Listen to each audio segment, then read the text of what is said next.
ঈশ্বরদী থেকে পাকশি পর্যন্ত যে বিস্তীর্ণ সুন্দর সবুজ প্রকৃতি দেখতে পাচ্ছেন, এটা তারই দৃশ্য। ট্রেন থেকে ধারণ করা এই দৃশ্যটি। ঈশ্বরদী থেকে পাকশি পর্যন্ত অপরূপ সুন্দর প্রাকৃতিক দৃশ্যের যে লীলা এবং বৈচিত্র্য রয়েছে, দেখুন আপনারা, অনেক সুন্দর। এখান থেকে আমরা দেখতে পারবো রাশিয়ান সিটি।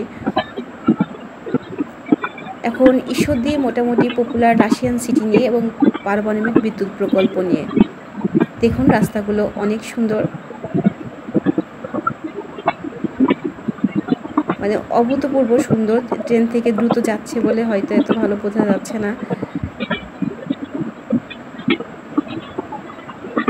যখন পাশে যে আপনারা রোড দেখতে পাচ্ছেন, যখন এই রোড দিয়ে যাওয়া যায়, আমি এই রোড দিয়েও গিয়েছি, অনেক সুন্দর। তখন প্রকৃতিটা, এখান থেকে ট্রেন যে যায় এই জায়গাটা অনেক উঁচু ঢিবির মতো লাগে, তখন দৃশ্যটা আরও সুন্দর লাগে। দেখুন পাশে আপনার রাশিয়ান সিটির মাথাগুলো দেখতে পাচ্ছেন, উচ্চ স্বরে গাছের ফাঁক দিয়ে দেখা যাচ্ছে রাশিয়ান সিটির সুউচ্চ মাথাগুলো।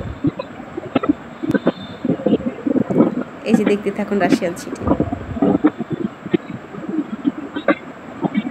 মনে হচ্ছে বিশাল বিশাল উঁচু উঁচু সব দালান। দূর থেকে অত ভালো লাগছে না, কিন্তু রাশিয়ান সিটির কাছে গেলে জায়গাটা আরও অনেক সুন্দর লাগে। রাশিয়ান সিটির যে এরিয়াটা অনেক সুন্দর, মনে হয় আমি কোনো বিদেশি জায়গায় চলে আসছি, এইরকম মনে হয়। আমাদের ঈশ্বরদীটা এখন ঠিক সিঙ্গাপুর বা অন্যান্য উন্নত দেশের মতো হয়ে গিয়েছে।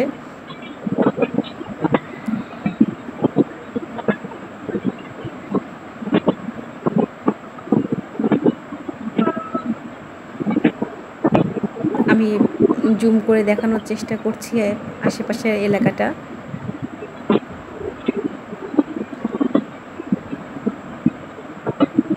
যারা আসলে ভিডিওতে তো সব কিছু বোঝা যায় না, কাছ থেকে দেখলে বোঝা যায় যে জায়গাগুলি আসলে অনেক সুন্দর।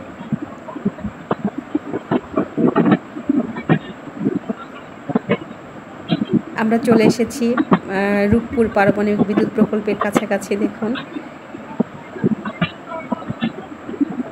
চারিদিকে মনে হচ্ছে যন্ত্র আর যন্ত্র।